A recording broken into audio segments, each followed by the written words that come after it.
भारत का नागरिक नहीं है, फिर से सुन लीजिए, जो भारत का नागरिक नहीं है,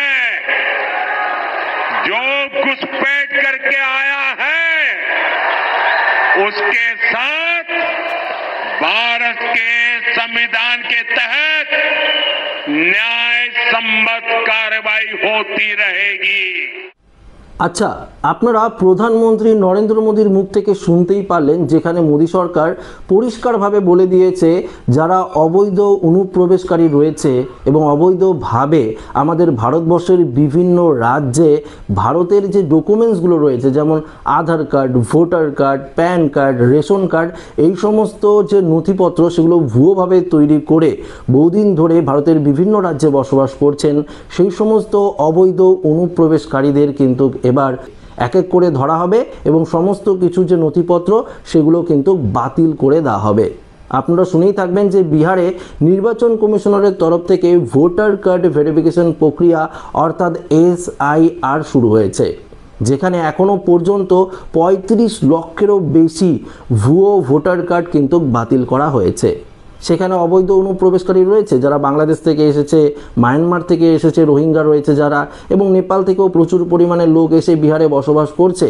সেই সমস্ত ভুয়ো ভোটার কার্ড কিন্তু বাতিল করে দেওয়া হয়েছে। পাশাপাশি যারা মৃত ব্যক্তি রয়েছে তাদেরও কিন্তু ভোটার কার্ড বাতিল করে দেওয়া হয়েছে, সেটা বিহারের ক্ষেত্রে। কিছুদিন পর আমাদের পশ্চিমবঙ্গেও কিন্তু নির্বাচন কমিশনের তরফ থেকে এই SIR অর্থাৎ ভোটার কার্ড ভেরিফিকেশন প্রক্রিয়া শুরু করবে নির্বাচন কমিশন।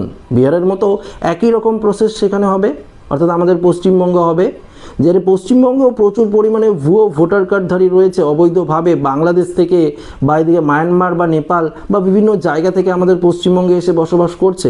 এই ধরনের ভোটার কার্ডগুলোকে এবার কিন্তু বাতিল করে দেবে কি নির্বাচন কমিশন, যেটা কেন্দ্রীয় সরকারের তরফ থেকে বলা হয়েছে। সে বিষয়ে আপনারা প্রত্যেকেই জানেন, হয়তো আগস্ট মাসেই আমাদের পশ্চিমবঙ্গে শুরু হবে।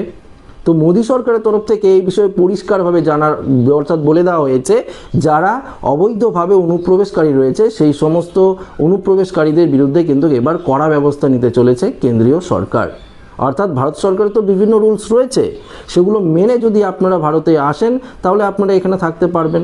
নাগরিকত্বের আপনারা যদি এখানে এসে যদি বিভিন্ন হিন্দু ধর্ম হয়ে থাকেন এবং যদি আপনারা এসে বলেন যে সেখানে বাংলাদেশে অত্যাচার হচ্ছে তার জন্য আমরা এখানে এসেছি বা এসে আমরা নাগরিকত্ব চাই, সেই অনুযায়ী যদি আপনারা বলেন এবং কেন্দ্রীয় সরকার বা ভারত সরকারের যে বিভিন্ন রুলসগুলো রয়েছে সেগুলো মেনে যদি আপনারা চলেন তাহলে হয়তো আপনারা এখানে নাগরিকত্ব পেতেও পারেন। কেননা নাগরিকত্বের জন্য বিভিন্ন ধরনের রুলস রয়েছে, NRC রয়েছে, CAA রয়েছে, এগুলো যদি আপনারা অ্যাপ্লাই করেন সেক্ষেত্রে আপনারা পেতেও পারেন।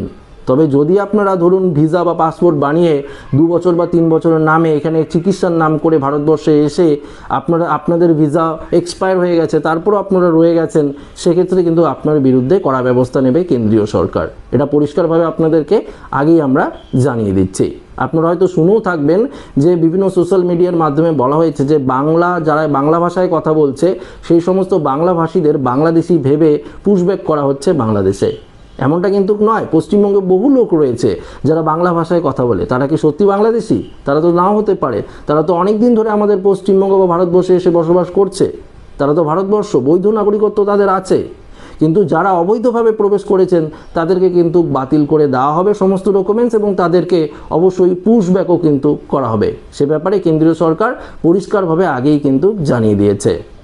হয়তো অনেক ক্ষেত্রে হতেই পারে যে ভুলবশত কেন্দ্রীয় সরকারের তরফ থেকে অর্থাৎ আপনারা বাংলায় কথা বলছেন, কিছু পরিযায়ী শ্রমিক রয়েছে, শুনতে পারা গিয়েছে সোশ্যাল মিডিয়ায় যে রাজস্থান থেকে শুরু করে উড়িষ্যায় কিছু পরিযায়ী শ্রমিক রয়েছে যারা কাজ করতে গেছেন, তাদেরকে বাংলাদেশি ভেবে তাদেরকে পুশব্যাক করা হয়েছে বাংলাদেশে। সেক্ষেত্রে কিন্তু ফিরিয়েও আনা হয়েছে। আমাদের পশ্চিমবঙ্গের মুখ্যমন্ত্রী মমতা বন্দ্যোপাধ্যায় এই বিষয়ে কিন্তু কড়া পদক্ষেপ নিয়েছে এবং কেন্দ্রীয় সরকারকে বলেও দিয়েছে এবং তাদেরকে কিন্তু যথারীতি এখানে কিন্তু নিয়েও আসা হয়েছে, অর্থাৎ কামব্যাক করা হয়েছে, তাদেরকে পশ্চিমবঙ্গে নিয়ে আসা হয়েছে। তারা তো বৈধ নাগরিকত্ব প্রমাণ রয়েছে, তারা অবশ্যই নিয়ে আসা হয়েছে। কিন্তু যদি আপনাদের প্রমাণপত্র না থাকে, নথিপত্র না থাকে, আপনারা যে ভারতবর্ষে বসবাস করছেন যদি সেটা প্রমাণ করতে না পারেন, সেক্ষেত্রে কিন্তু আপনাদের বিরুদ্ধে কড়া ব্যবস্থা নেওয়া হবে এবং আপনাদেরকে কিন্তু পুশব্যাক করা হবে।